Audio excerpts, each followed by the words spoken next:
Baik, ya ini ada istilah package ya, kelas dan methods ya. Ini perlu kita bahas ya.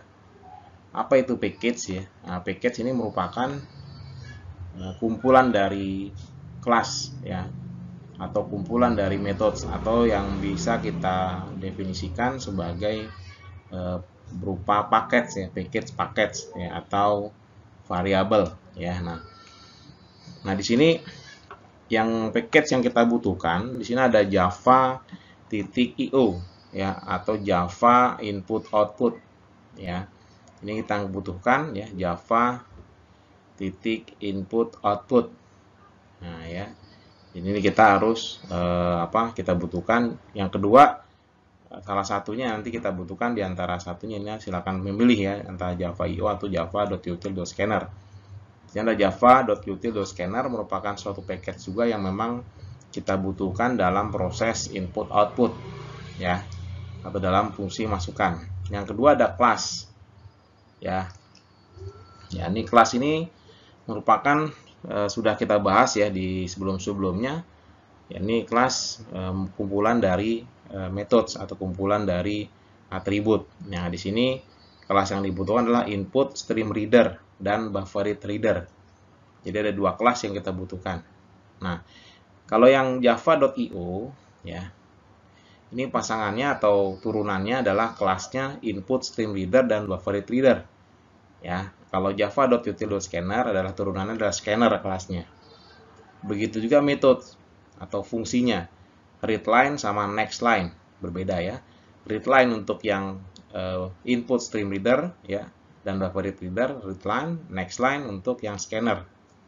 Jadi masing-masing memiliki kelas dan metode yang berbeda karena memiliki package yang berbeda juga ya. Kalau misalkan kita berikan, jadi di sini ada Java.io, berarti kelasnya adalah input stream reader, metodenya readline gitu ya. Nah, kalau yang Java util scanner ya, nah ini Java.util.scanner ya, kelasnya scanner, metodenya nextLine ya, metodenya adalah nextLine ya. Jadi harus dibedakan ya. Oke, ini ketika ingin kita menggunakan fungsi masukan, inilah tiga ini yang memang kita harus butuhkan ya dalam mendukung proses fungsi masukan tersebut: package, kelas, dan methods. Ya, kemudian ada beberapa hal yang perlu dipahami atau diketahui, yakni di dalam proses menggunakan fungsi masukan di Java ini harus membutuhkan suatu penanganan ya, satu penanganan kondisi yang tidak wajar atau abnormal, atau bisa kita katakan sebagai error ya. Nah, untuk mengantisipasi hal itu dalam fungsi masukan di dalam Java itu ada namanya, kata kuncinya adalah throw. Ya, kita menggunakan kata kunci throw. Ini kita hapus dulu aja ya.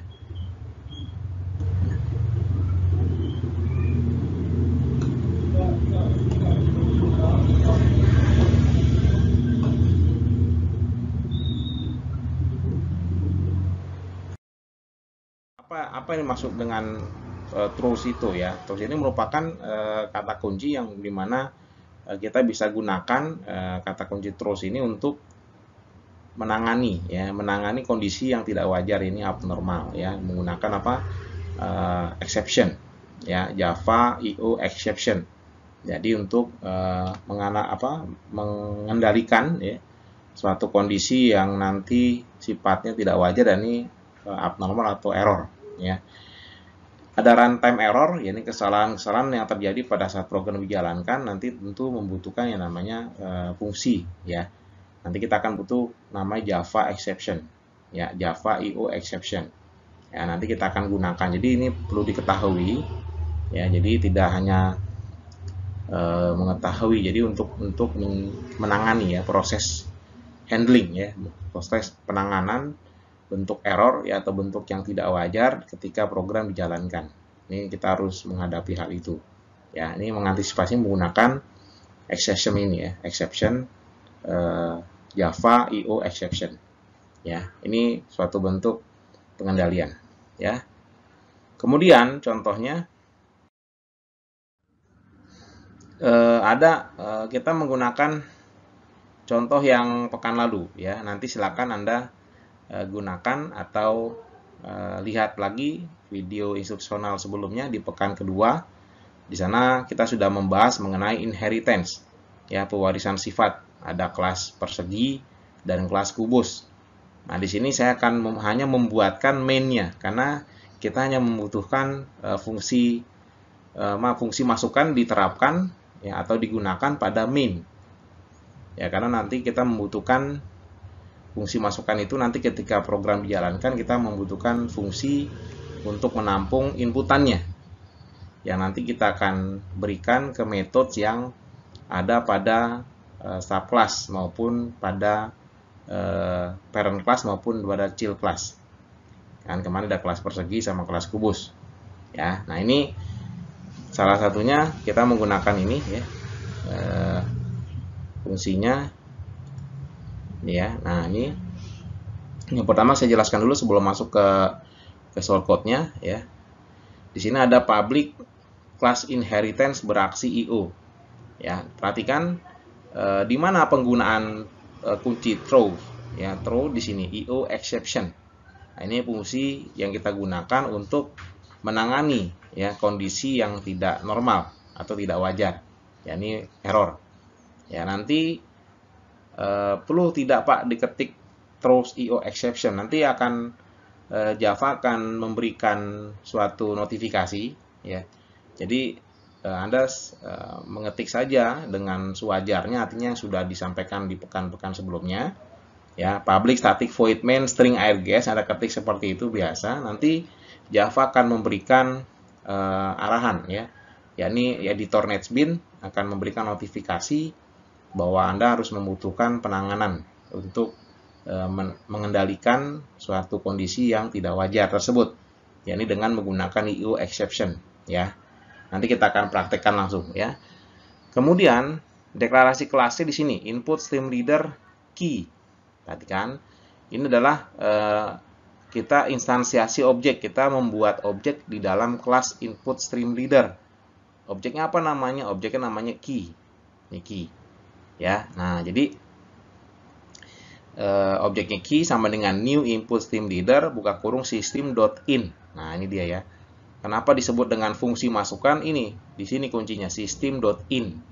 Yang biasa kita menggunakan system.out_print, gitu kan? System.out_print untuk mencetak keluaran. Ini kan kita menggunakan system.in. Ya, jadi untuk menginput. Ya. Oke, berikutnya buffered reader spasi ada objek namanya input. Sama dengan new buffered reader. Nah, key-nya sebagai parameternya adalah objek pada input stream reader. Taruh di sini key. Nanti objek input ini nanti kita gunakan ya, kita gunakan untuk memanggil methods dari package yakni java.io. Di mana? Di sini kita deklarasikan import java.io. Ya, jadi ini pun nanti akan ada notifikasi jika Anda belum mengetik import java.io. Nanti Java akan memberikan notifikasi Anda untuk diminta deklarasi input Java IO-nya. Ya, nah. Kemudian di sini ada sistem outprint, masukkan nilai CC. Kita gunakan variabel ya pembantu ya. Taruhlah di sini X gitu ya. X sama dengan integer parse in. Nah, ini ya. Ada istilah baru lagi integer.parseIn. Ini digunakan untuk mengkonversi nilai ya, konversi nilai integer parseIn. Jadi dibaca sebagai nilai yakni integer. Jadi konversi ya. Jadi menggunakan jadi semua data atau semua nilai yang dimasukkan dalam inputan kita itu dalam readline ini jadi dimasukkan dalam nilai yakni karakter atau string. Oleh karena itu kita harus konversi jadi integer parseIn. Jadi nilai dari inputan readline ini metodenya kita konversi ke integer ya. Kemudian kita juga instansiasi objek dari kelas kubus yang sebelumnya sudah kita buat ya, kelas kubus. Nanti cek kembali. Nah, kemudian di sini buat objek baru namanya obj.io. Nah, sama dengan new kubus. Buka kurung, di sini ada parameter x yang sebelumnya kita isi dengan angka di sini. Ya, kalau Anda cek kembali ya materi di pekan kedua, ya di sini ada angka. Nah, sekarang angkanya kita buat suatu variabel fleksibel sehingga nanti kita akan bisa rubah ya sesuai dengan keinginan si pengguna atau operator ya atau user ya. Dia ingin mau input berapa silakan. Jadi tidak terpaku pada shortcode ya. Jadi shortcode artinya ketika program dijalankan kita nggak perlu lagi ngubah-ngubah di shortcode gitu ya. Jadi langsung saja dijalankan, kita mau angka berapa yang dimasukkan gitu ya. Nanti baru kita panggil obj.io titik hasil A. Hasil ini adalah metode yang ada pada metode void yang ada pada kelas kubus. Nanti cek kembali atau silakan disesuaikan. Kalau misalkan Pak namanya beda Pak metodenya di sana, silakan disesuaikan. Metodenya misalkan get cetak, misalkan void ya, silakan saja diatur sesuaikan. Yang jelas konsepnya seperti ini. Ini contoh yang menggunakan input stream reader ya. Ya, sebenarnya hampir sama juga ya deklarasinya dengan yang input yang menggunakan package scanner ya. Kita lanjut yang scanner. Ini contohnya yang scanner ya sama ya, tapi di sini deklarasinya Java util scanner. Dirubah saja ya, disesuaikan. Scanner input sama dengan new scanner system.in. Nah, jadi perbedaannya ada di sini isinya. Input titik next line ya. Input titik next line. Nah, ini ya. Perbedaan ini. Ya, ini saya berikan ini adalah komentar saja, tidak pengaruh pada shortcode. Nah, di sini kubus obj scanner. Nah, ini sama dengan new kubus baru X. Ini perbedaannya ini aja ya. Perbedaannya hanya ada pada package ya. Ini kelasnya scanner, kemudian metodenya adalah next line. Ya, nanti Anda bisa mempraktikkan. Ya, bisa mempraktikkan. Nanti saya akan buka pembahasan untuk yang prakteknya. Ya, ini kita memahami dulu ya. Secara konsep dulu, nanti baru kita praktikkan. Kemudian berikutnya di sini tentunya ada pengalaman ya, sebagai pengalaman mahasiswa seperti biasa setiap pertemuan ya. Jadi saya nggak menyebut penugasan atau tugas, tapi pengalaman agar Anda memiliki pengalaman di setiap pertemuannya.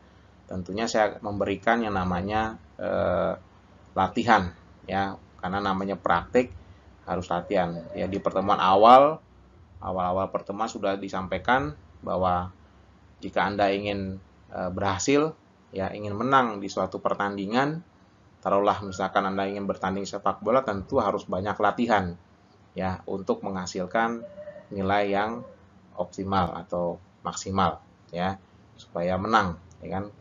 Kalau Anda nggak mau menang ya tentu nggak perlu latihan ya, santai saja ya, nunggu besok bertanding gitu kan, pasti kalah gitu kan. Nah, jadi kalau misalkan ingin menang, ingin berhasil ya, ingin sukses dan ingin paham, silakan Anda kerjakan latihan-latihan yang sudah disampaikan. Baik, nah ini penugasannya atau pengalamannya. Kemudian ada pustaka, seperti biasa sudah sampaikan, silakan Anda gunakan referensi untuk memperkuat ya, untuk memperkuat pustaka. Baik, itu mungkin yang bisa disampaikan. Kita lanjut ke pembahasan nanti praktik ya, itu mungkin yang bisa disampaikan. Mohon maaf jika ada yang kurang berkenan.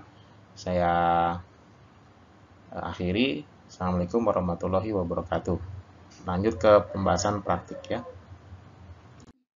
Baik, bismillah. Assalamualaikum warahmatullahi wabarakatuh. Kita kembali masih di pekan masuk di pembahasan di pekan ketiga ya. Kita masuk di praktik ya. Kita langsung coding ya, buka nanti netspin-nya, editor netspin-nya dibuka, diaktifkan, kemudian kita membuat ya untuk melanjutkan ya. Jadi saya memberikan contoh ya dengan menggunakan pembahasan ya contoh di pekan kedua lalu ya. Jadi nanti mohon dicek kembali ada kelas persegi ya. Yang jelas pertama ada kelas persegi di mana terdapat di sini integer ya, tipe data integer untuk variabel sisi atau atribut sisi, kemudian ada metode get keliling persegi, kemudian ada metode get luas persegi. Ya, di mana persegi ini sebagai parent class ya atau kelas induknya ya atau kelas orang tua ya. Kemudian kita buat lagi kelas kubus ya dengan deklarasi menggunakan kata kunci extend. Nah, di mana extend inilah kata kunci untuk menerapkan konsep OOP yakni inheritance atau pewarisan sifat. Di mana persegi mewariskan sifatnya ke kubus. Berupa apa? Berupa atribut sisi. Ya, langsung nanti digunakan oleh kubus ya bahwa sisi ini merupakan suatu sifat yang diturunkan dari persegi ke kubus ya. Jadi berupa atributnya sisi. Nah, kubus memiliki di sini metode atau fungsi get luas kubus ya sama get volume kubus. Kemudian di sini hasil hitung. Ya, tadi kan disampaikan pada shortcut-nya ada hasil A ya, nanti disesuaikan saja ya. Tadi disesuaikan saja untuk di main class-nya ya, di main class-nya disesuaikan. Di sini kalau misalkan Anda menggunakan metode void-nya hasil hitung silakan. Ya. Nah, ini sebenarnya ya, pakai hasil hitung ya. Metodenya menggunakan frase yang pertama huruf kecil. Sehingga di sini pun kita harus menggunakan H-nya kecil ya. Kita ubah saja dulu. Oke. Nah, kemudian ini sudah kita bahas ya pekan lalu, inheritance. Ya, kemudian masuk di main class. Nah, di main class inilah kita gunakan fungsi masukan. Ada dua main class yang kita buat, Anda silakan pilih salah satunya. Karena saya menerapkan di sini, contoh menerapkan ada dua package. Yang pertama Java IO, ya, ini ya, Java IO, ya. Yang kedua ada Java util scanner, ya, java.util.scanner. Silakan memilih salah satunya, ya. Nah, di sini sudah dibuat, ya. Kita kelasnya inheritance beraksi, ya, IO. Kemudian ini adalah public static void main, terus IO exception. Perhatikan, di sini ada IO exception. Jadi kita membutuhkan kata kunci ini. Ya, nah kalau misalkan di awal untuk Anda melakukan suatu coding ya atau membuat kode program ya. Jadi silakan saja Anda yang mau mengetikkan throw IO exception silakan. Nanti sebenarnya Java akan memberikan notifikasi itu. Ya, saya ambil contoh untuk yang kelas ya, kelas yang input stream reader. Ya, misalkan kita buat di sini sama dengan new Java class ya, kita buat misalkan ya, kita bedakan ya, misalkan ambil contoh di sana new class lah contoh ya, new class apa ya. Di sini public static ya void main string args ya. Nah, kemudian di sini baru kita deklarasikan suatu kelas ya. Nah, untuk input Java gimana Pak? Ya nanti kita akan lihat ya. Saya ingin memperlihatkan notifikasi yang dikeluarkan oleh editor NetBeans. Ya, jadi kita deklarasikan dulu di sini deklarasi kelas IO ya. Di sini kita buat input ya stream reader. Nah, kita buat di sini namanya misalkan key sama dengan new input stream reader. Kan ini kita masukkan di sini system.in ya. Nah, Java otomatis akan menganggap dia error ya, cannot find symbol class karena memang kita belum mendeklarasikan atau mengimport Java-nya atau package-nya java.io, sehingga terjadi error. Tapi nggak apa-apa, kita diamkan aja dulu ya. Kemudian buffer reader ya, sama dengan input dengan new ya, buffer reader ya. Di sini baru kita ambil key-nya. Nah, ini pun juga demikian sama, dia tidak mengenali yang namanya class buffer ya, cannot find symbol class buffer ya. Jadi tidak ada tidak dikenal ya, karena memang kita belum importnya. Itu biarkan seperti dulu.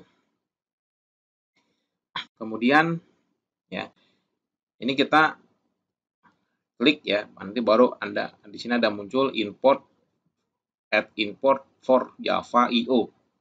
Nah, ini kita bisa klik di sini. Ya, nanti otomatis akan tampil di sini. Ya, yang kedua, buffer reader add import for Java IO buffer reader. Ya. Nah, ini cara yang pertama. Ya, bisa juga Anda menggunakan cukup Java IO titik asterisk. Ya, jadi Java package Java IO ini memiliki kelasnya banyak. Ya.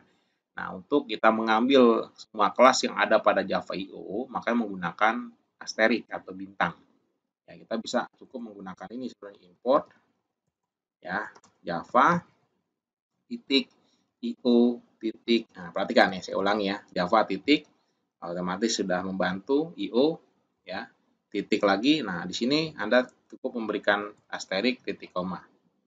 Ya, ini sudah menunjukkan bahwa Anda sudah nah, ini kita berikan komentar saja supaya tidak terbaca. Nah, ya. Tetap ya bisa, karena kita bisa menggunakan ini untuk meminimalisir dua baris coding ini ya. Jadi cukup satu saja, satu baris ya. Kemudian kita lanjut ya. Setelah itu baru kita deklarasikan ya perintah untuk memasukkan nilainya ya. Tentunya kita harus membantu atau minta sebagai variabel pembantu ya. Kita misalkan taruhlah integer x misalkan begitu ya. Di sini ada x ya sama dengan sistem. Nah, out titik print. Kita nggak perlu di beri nanti masukkan ya di nilai CC ya.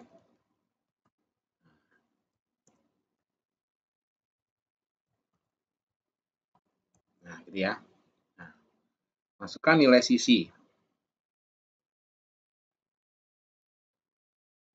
Oke, nanti kita akan sesuaikan ya.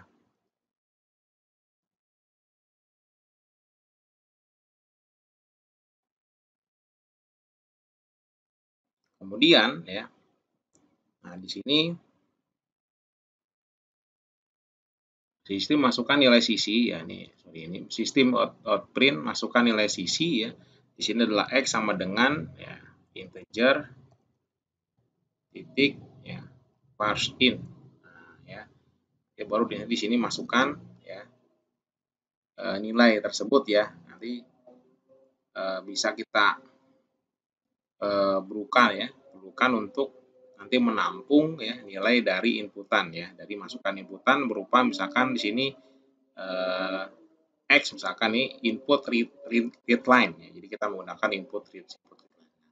Ini kita bisa gunakan tersebut ya, hal tersebut. Nah, kita teruskan ya. Jadi kita gunakan input ya, dari mana objek dari buffer reader.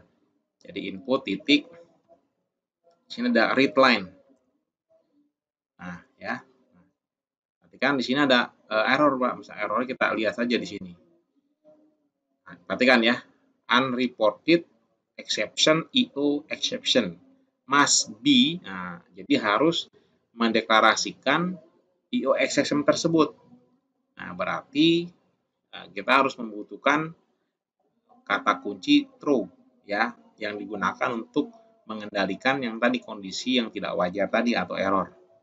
Ini gimana Pak? Ya udah kita biarkan aja dulu ya, kita diamkan saja dulu yang bentuk seperti nanti kita baru mengatasi dengan IO exception-nya. Kita klik di sini. Gimana cara mengatasinya? Kita klik. Kemudian Anda pilih, ada beberapa cara ya. Anda bisa menggunakan try catch ya, statement menggunakan try catch atau menggunakan Java IO. Masing-masing silakan digunakan ya. Anda bisa menggunakan yang Java IO, otomatis dia akan perhatikan di sini akan deklarasi di sini. Saya ulangi ya. Nah, saya undo, nah perhatikan ini di add throw, nanti di baris ke-17, line 17 akan tampil throw IO exception. Ya, atau menggunakan cara yang kedua, menggunakan statement with try catch. Silakan juga bisa. Nah, tampilan seperti ini menggunakan try catch. Ya, sehingga nanti akan ditampung ya error tersebut dikendalikan ibaratnya dengan apa? Dengan suatu objek ya. Di sini ada objeknya variabel nama EX. Jadi nama kelasnya IO exception nanti ditampung atau dikendalikan oleh EX ini objek ya, sebagai suatu bentuk objek dari kelas IO exception. Ini kita buat automatically ya, otomatis maaf ya, dibuat otomatis dari kelas IO exception. Sehingga ketika ada proses yang tidak wajar atau bentuk error akan ditangani oleh ini ya. Ini sedikit agak apa namanya, Anda membaca agak rumit ya, tentu mungkin sebagai dasar dulu ya, kita berikan yang Java IO saja, nanti cukup dideklarasikan di atas ya, IO exception ya, klik di sini ya. Nah, itu. Berikutnya adalah kita deklarasi atau instansiasi objek di sini. Instansiasi objeknya dari objek kelas kubus. Kubus, nah, di sini kita buat obj IO ya, sama dengan new kubus. Nah, perhatikan. Yang sebelumnya di sini parameternya kita masukkan adalah angka, misalkan kita 5 gitu ya. Nah, sekarang kita cukup masukkan adalah variabel ini X, yang dimana digunakan untuk menampung nilai inputan tersebut dengan apa? Dengan metode namanya dengan metode namanya readline. Dipanggil oleh objeknya adalah input. Ya, jadi ini kita masukkan X. Baru di sini kita panggil obj.io titik panggil ya. Tadi namanya apa? Hasil hitung. Jadi metode void yang kita ingin cetak panggil hasil itu. Ya, seperti ini ya. Jadi sama dengan yang file yang inheritance beraksi IO ya, hampir sama. Di sini kan semuanya tampil Pak, ya silakan Anda mau menggunakan langsung ya seperti ini pun silakan saja, tidak masalah ya. Silakan. Deklarasi sama ya. Ini caranya sama ya, tinggal nanti menyesuaikan ya langkah-langkahnya. Jadi sekali lagi kalau Anda ingin menginput silakan. Tapi saran saya tidak perlu diketik, maksud saya ya, cukup nanti ada notifikasi dari NetSpin, dari editor NetSpin, tinggal Anda cukup menggunakan bantuan tersebut ya. Ini kita jalankan saja langsung, baru kita run file ya. Nanti ketika kita masukkan di sini ya, nilai sisi kita masukkan sesuai dengan kita, jadi tidak terpatok dengan ini kan masukkan nilai sisi nih ya. Ini adalah statement yang kita sudah buat di sini, masukkan nilai sisi, nanti kita masukkan nilai 20 ditampung oleh X gitu ya. Nanti kita enter, baru otomatis sesuaikan.